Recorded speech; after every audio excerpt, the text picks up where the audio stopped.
A educação foi uma das áreas mais castigadas no atual governo. Não apenas pela pandemia, mas também pela falta de planejamento, troca de ministros e suspeita de corrupção na pasta.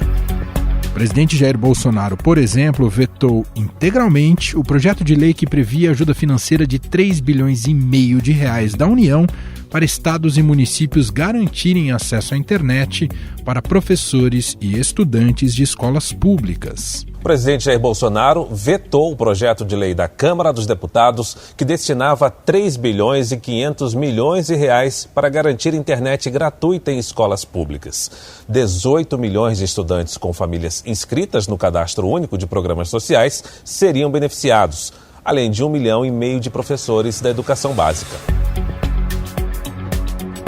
O veto foi derrubado pelo Congresso. Essa política de inovação Educação Conectada, desenvolvida pelo Ministério da Educação e parceiros, pretende universalizar o acesso à internet de alta velocidade e fomentar o uso pedagógico de tecnologias digitais na educação básica. Com o alcance da conectividade para 100% dos alunos da educação básica até 2024. Antes da pandemia, cerca de 38 mil escolas do país não tinham acesso à internet. Esse número caiu para 18 mil e a meta é que até o final do ano que vem todos os estudantes estejam conectados. Mas os maiores desafios do próximo presidente da República vão além da conectividade. Reduzir os danos causados pela pandemia da Covid-19 na educação é fundamental para a melhoria dos índices educacionais. O combate à evasão escolar deve ser um desses pilares. Segundo o relatório da organização Todos pela Educação, cerca de 244 mil crianças e adolescentes entre 6 e 14 anos estavam fora da escola no segundo trimestre de 2021. Aumento de 171% em comparação a 2019, quando 90 mil crianças estavam fora da escola. Estudante que não teve alguma dificuldade durante a pandemia, coisa rara. Foram muitos os desafios de alunos, pais e professores, mas para milhares de alunos, especialmente os mais novos, foi impossível manter os estudos. É o que mostra um levantamento feito pela organização Todos pela Educação, com base em números divulgados pelo IBGE. Será necessário também desenvolver programas de recuperação de aprendizagem, já que foram praticamente 2 anos de escolas fechadas e muitos estudantes sem aulas. O próximo presidente também enfrentará reflexos de uma crise na gestão da área dentro da própria estrutura federal. Durante o mandato de Bolsonaro, foram 4 demissões de ministros da Educação. Em menos de uma semana, o terceiro ministro da Educação do governo Bolsonaro foi nomeado e exonerado. No meio da tarde, Carlos Alberto Decotelli apresentou o seu pedido de demissão. Denúncias de corrupção envolvendo o Fundo Nacional de Desenvolvimento da Educação, o FNDE, com direito a pedida de propina em barras de ouro a prefeitos. E depois que o recurso já estiver empenhado, você, como a sua região é região de mineração, você vai me trazer 1 quilo de ouro. Que acabaram por derrubar o ex-ministro Milton Ribeiro, que meses depois veio até a ser preso. Está na cadeia, preso pela Polícia Federal, o ex-ministro da Educação do governo Bolsonaro por quase 2 anos, Milton Ribeiro. A suspeita de que durante a passagem dele no Ministério da Educação tenham ocorrido episódios de corrupção passiva. Já no INEP, Instituto Nacional de Estudos e Pesquisas Educacionais Anísio Teixeira, houve denúncias de assédio moral e de tentativas de interferência ideológica no Enem. Enquanto os estudantes tentam manter a serenidade, na política o exame é motivo de turbulência pela debandada de 37 funcionários do INEP, responsável pela aplicação do Enem, e pela afirmação do presidente Bolsonaro de que o exame está ficando com a cara do governo. O ministro da Educação nega interferência.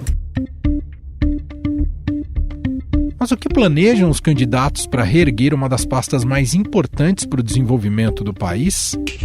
O mais bem colocado nas pesquisas, o ex-presidente Lula do PT, afirma em seu programa de governo que vai resgatar e fortalecer os princípios do projeto democrático de educação que foi desmontado e aviltado, segundo palavras do próprio programa de governo. Para isso, pretende fortalecer a educação pública, laica e inclusiva. Que foi o presidente que mais fez universidade no Brasil, que mais fez escolas técnicas, que mais fez institutos federais e que mais avançou, no orçamento da educação. É pelo seguinte, eu não conheço na história nenhum país que se desenvolveu, que cresceu, sem antes investir na educação, investir na ciência e tecnologia.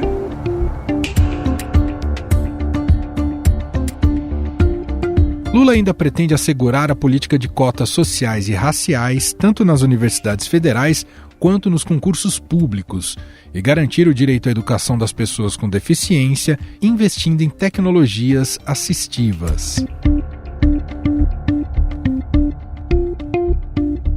Já o mandatário, presidente Jair Bolsonaro, do PL, promete em seu programa de governo melhorar a posição do Brasil em rankings de educação, como o Programa Internacional de Avaliação de Estudantes, o PISA. Pretende aprofundar em sala de aula temas como inteligência artificial, programação, internet das coisas e segurança cibernética, para formar profissionais para o mercado de trabalho. Bolsonaro ainda afirma que quer qualificar professores para garantir que ensinem as disciplinas, abre aspas, sem conotações ideológicas que apenas distorcem a percepção de mundo, fecha aspas. O Educa Mais vai investir na valorização dos professores e na infraestrutura das escolas, reduzindo a evasão e recuperando a aprendizagem perdida pelos alunos durante a pandemia. O projeto do presidente ainda quer ampliar o combate à violência institucional contra crianças e adolescentes, como o homeschooling, ensino em casa, tendo os pais como agentes principais da educação e não o Estado.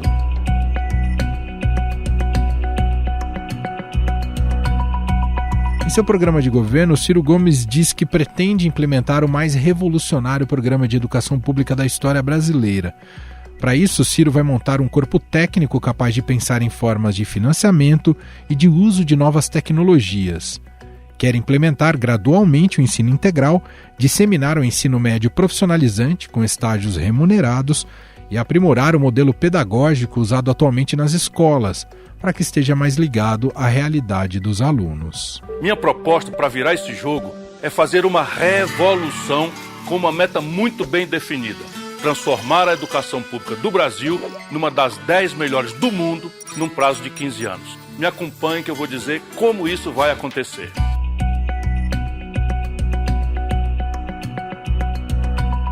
Também quer adotar um programa de formação e capacitação de professores, criar incentivos financeiros para que boas iniciativas na educação sejam premiadas, com valorização de professores e diretores escolares. E Simone Tebet, do MDB, afirma que seu programa de governo coloca a educação no topo das prioridades. A candidata pretende investir em educação integral e no novo ensino médio, enfatizar a importância do ensino profissionalizante, erradicar o analfabetismo e combater a evasão escolar. Façam educação de qualidade para salvar o povo brasileiro. É só isso que vai salvar o povo brasileiro. Ele tendo educação, ele tem o direito ao trabalho. É o direito do trabalho que garante o aluguel. Então a educação não tem como não ser prioridade nacional.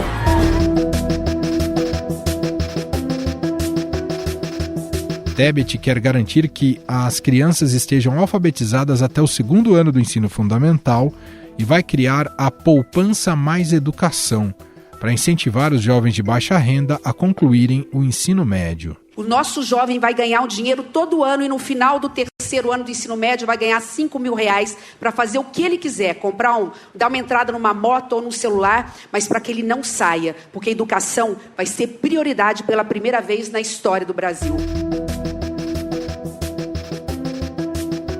Tebet pretende ainda incrementar as atividades de pesquisa nas universidades, ampliar as formas de financiamento de mensalidades no ensino superior e garantir a inclusão escolar de crianças e jovens com deficiência.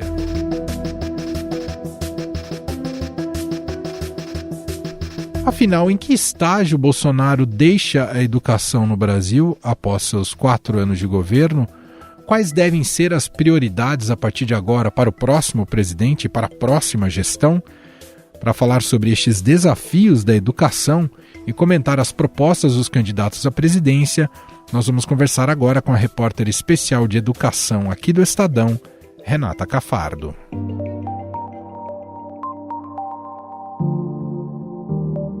Oi, Rê, tudo bem? Seja muito bem-vinda. Oi, Manuel, obrigada. Um prazer, como sempre. Claro que educação, Renata, sempre aparece e deve aparecer, né, em qualquer processo eleitoral, dada a relevância que tem para o país e também o quanto tem disponibilizado no orçamento e até porque é um tipo de dinheiro indicado pela própria Constituição.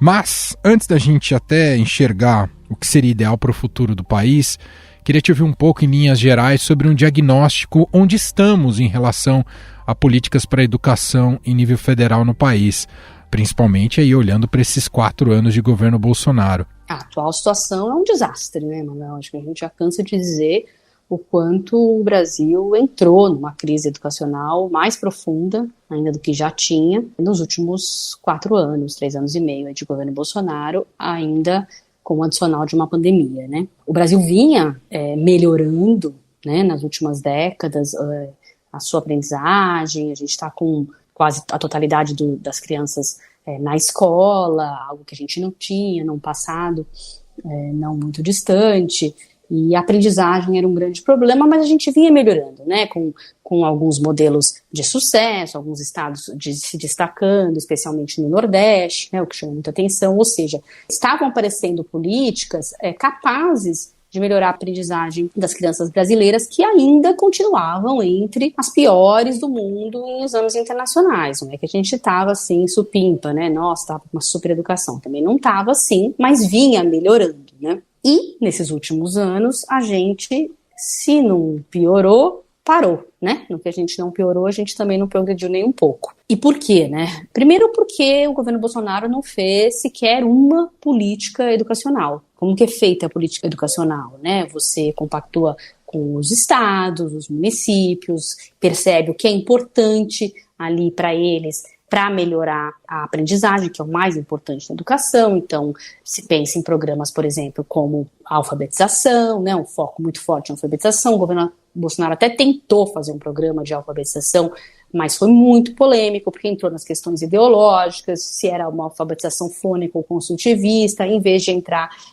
direto no que importa, que era, de fato, formar melhor esses professores, independentemente de método, ou usar todos os métodos possíveis, né, o que é mais esperado até, para que as crianças aprendam a ler e escrever até o 2º ano, que é o considerado ideal. Então ficou na briga ideológica, como tudo, no MEC ou muito no governo Bolsonaro, e não conseguiu fazer nem o único programa que eles se propuseram. A outra tentativa, não podemos nem chamar de programa, porque atingia nem 1% das escolas brasileiras, eram as escolas cívico-militares, né? Transformar escolas estaduais com uma gestão para uma gestão militar. Atingiu muito pouco, independentemente de se melhora ou não a qualidade, o que também é muito questionável, porque é uma educação baseada na rigidez, no autoritarismo, e isso é questionado no mundo inteiro. Mesmo isso atingiu pouca gente. Durante a pandemia foi um fiasco. Demorou muito para sequer perceber o que estava acontecendo nas escolas, quando elas todas, os estados, os municípios, tiveram que se unir junto com ONGs, com fundações, com a sociedade civil, para conseguir oferecer o ensino remoto.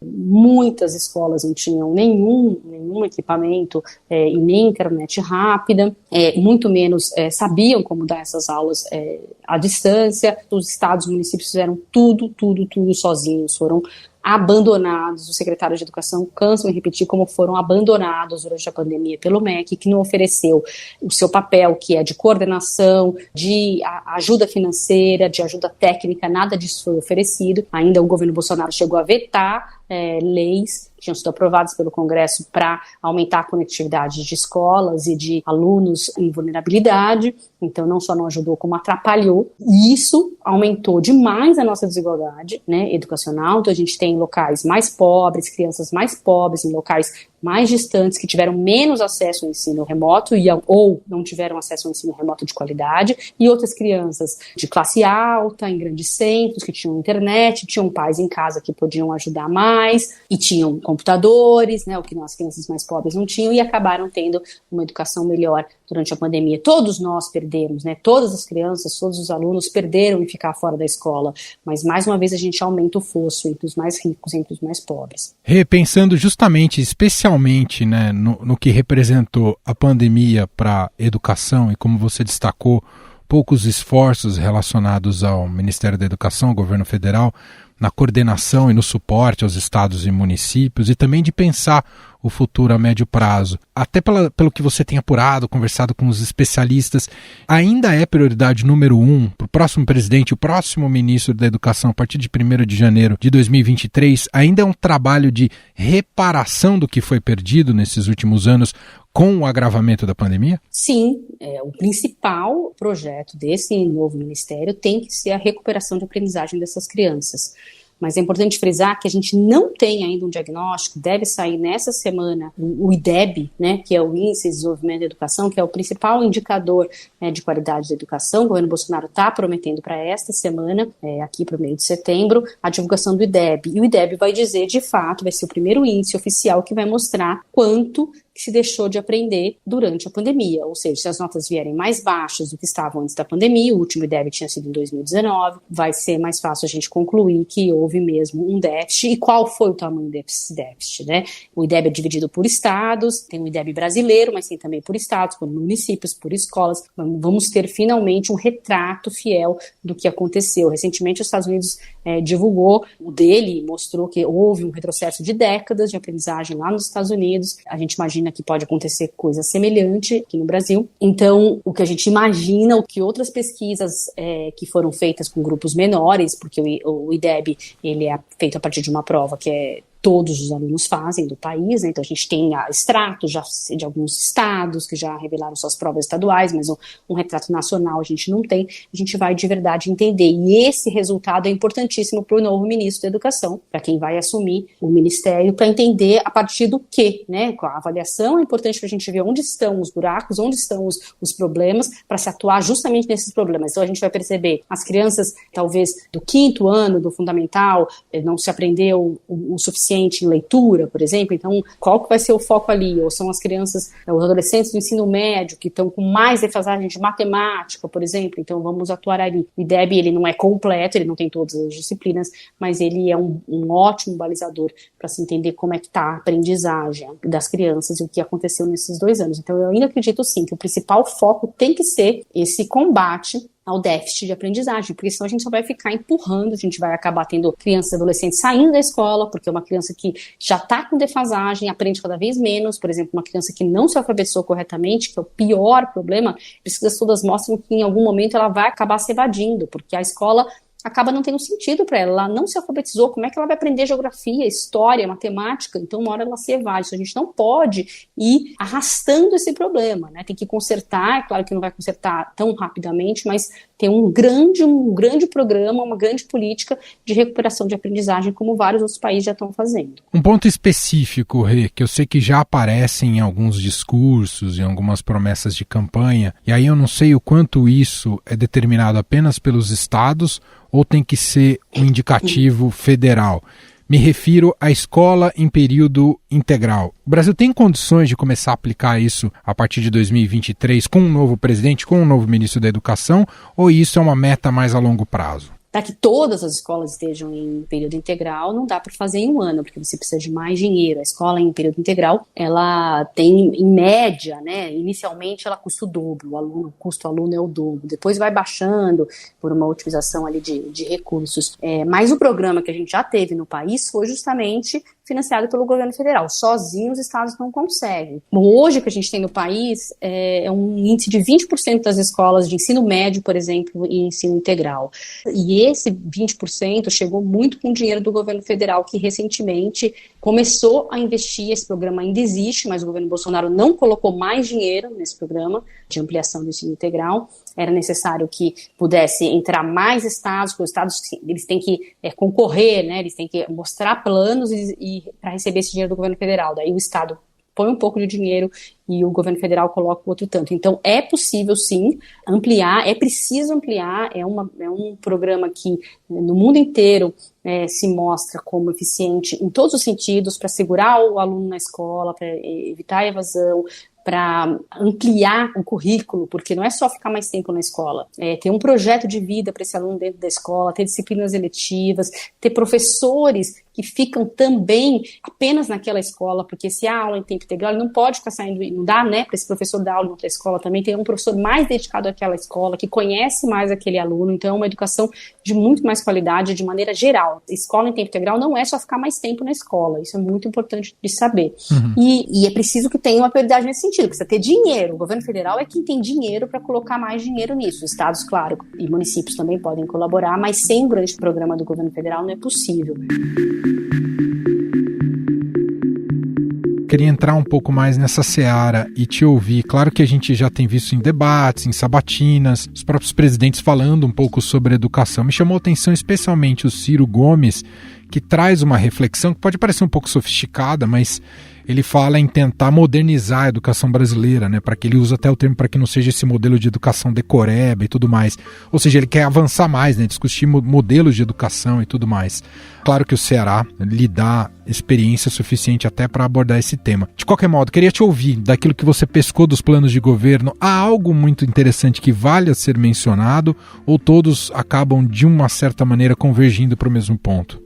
Mais ou menos, assim, eu não posso dizer que tem uma política educacional ali esmiuçada em nenhum deles. Eles falam de coisas importantes, de maneira geral, tanto do ex-presidente Lula, quanto do Ciro Gomes, quanto da Simone Tebet, por exemplo, em priorizar a educação, em educação em tempo integral, como a gente falou, em recuperação dos déficits de aprendizagem da pandemia, em uma educação para todos, garantia, por exemplo, no governo Lula, para a população LGBT, no ex-presidente Lula fala também da questão das cotas raciais, de ampliar, né, a lei de cotas foi aprovada durante o governo Dilma, o FIES, ProUni, que a gente conhece, investimentos para a ciência, também o Ciro fala em ciência, né, na importância de se investir em ciência, e o que você disse do Ciro, ele fala dessa mudança aí, mas isso não está assim tão detalhado no programa dele, né, de uma educação mais contemporânea, que é sim muito importante e tem se falado mundialmente nisso, uma educação sem decoreba, assim, com aulas menos expositivas, com o aluno participando, né, mais da aula, aprendendo, fazendo projetos, experiências e não só ficar lá escutando o que o professor fala. Isso realmente é muito importante, mas não é fácil de mudar assim não, né.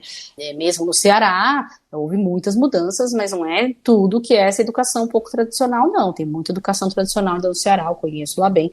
Não é essa a grande revolução que eles fizeram. Eles formaram muito bem os professores, mas não necessariamente numa educação contemporânea, estão agora sim se modernizando dessa forma, mas não foi isso desde o princípio, e ele repete no programa dele algumas dos programas que tiveram sucesso no Ceará, como por exemplo incentivo para as escolas incentivo em dinheiro mesmo, né, para as escolas que tiverem melhores resultados, para diretores com melhores resultados, para municípios com melhores resultados, maior formação de professores, um olhar muito forte para avaliação, então está sempre avaliando e vendo qual que é o problema para atuar naquele defeito. Isso tudo são políticas sim que deram certo e que precisam sim serem transformadas em políticas nacionais, não estarem só no Estado. Mas não fica claro como é que ele vai fazer, a promessa que ele diz sempre, que é transformar o Brasil nos 10 melhores sistemas de educação do mundo em 15 anos. Não é tão fácil assim, né? Mas é ali a promessa que ele faz. A Simone Tebet também fala de voltar a ter um MEC com mais liderança, com mais coordenação, fala em alfabetização, que é algo que também está no Ciro e também está no Lula, que é muito importante. Tem a Tebet uma ideia lá de fazer uma poupança mais educação, que seria um dinheiro, uma bolsa para os estudantes de ensino médio continuarem estudando, o que também é interessante. Muitos educadores têm falado dessa importância para a gente ter menos evasão, principalmente por causa da pandemia. Então o estudante não sai para trabalhar, ele recebe o dinheiro para continuar na escola. E fala também da primeira infância, que aparece também em alguns programas. O único que destoa um pouco é o programa do presidente Jair Bolsonaro, né? Mas pelo menos ele avança com relação ao programa que ele tinha em 2018, né? Quando ele participou da outra eleição, porque não tinha nada, não se falava de educação naquele programa. Agora, pelo menos, ele fala um pouco de continuar políticas que a gente não sabe quais são, de investir mais na educação, uma coisa incrível, um governo que teve cortes sucessivos de recursos para a educação, tanto no ensino básico quanto no superior, e que a LDO mandada para o ano de 2023 também já mostra corte de recursos na educação, dizendo investir mais em educação no seu programa de governo. E fala também em melhorar a posição do Brasil no PISA, algo que ele também dizia desde lá da outra eleição e que não conseguiu andar nem um milímetro no PISA nesses anos todos.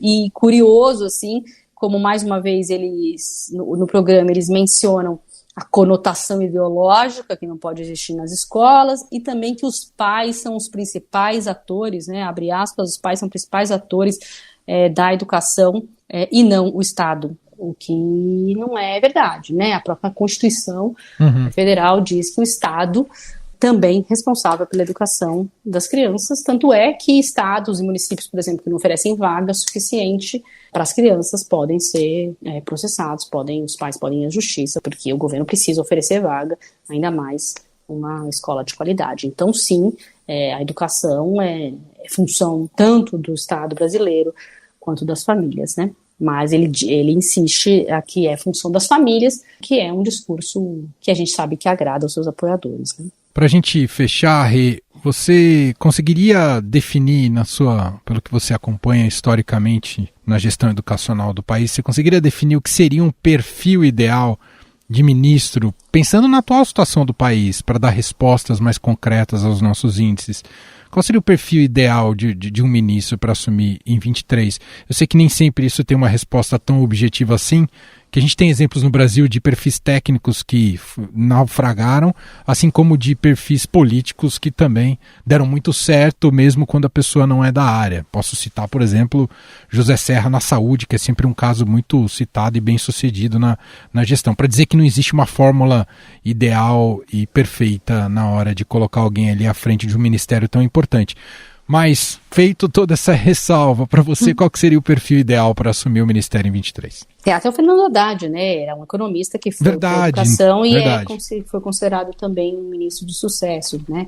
O ideal, né, seria alguém ou muito técnico, alguém que técnico no sentido de conhecer muito a educação, as evidências atuais do que dá certo na educação no mundo e no Brasil, uma pessoa que entenda que a educação precisa de um olhar sistêmico, ou seja, não pode ter foco, achar que é uma bala de prata na educação, é só melhorar a formação dos professores, que tudo resolve. Não, todos os modelos de sucesso mostram que é preciso fazer várias coisas ao mesmo tempo, sim, e com mais dinheiro, né, como foi melhor formação dos professores, alfabetização, escolas em tempo integral, avaliações, incentivos, investir na primeira infância. Tem muitas políticas que são consideradas ideais e que precisam estar juntas para que a educação melhore. Então tem que ser uma pessoa que tenha essa visão, e para ter essa visão às vezes não precisa ser uma pessoa que venha da educação, ela pode estar muito bem informada e muito bem assessorada, né? Porque o ministro também não fica ali sozinho, tem todas as secretarias de educação básica, ensino superior,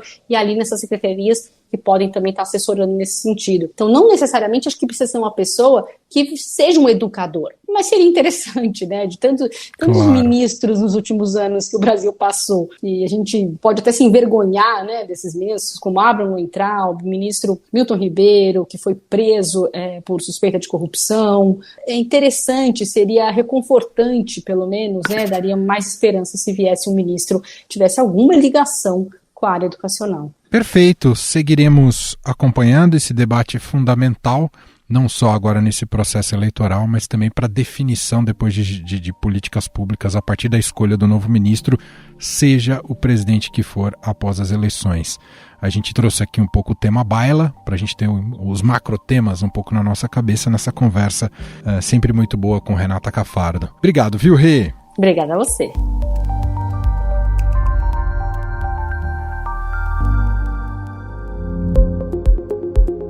E antes da gente fechar aqui o episódio de hoje do Estadão Notícias, um recado importante. Hoje, terça-feira, às 5 horas da tarde, tem mais um episódio da série Cenários, que é publicado aqui nesse feed, no feed do Estadão Notícias.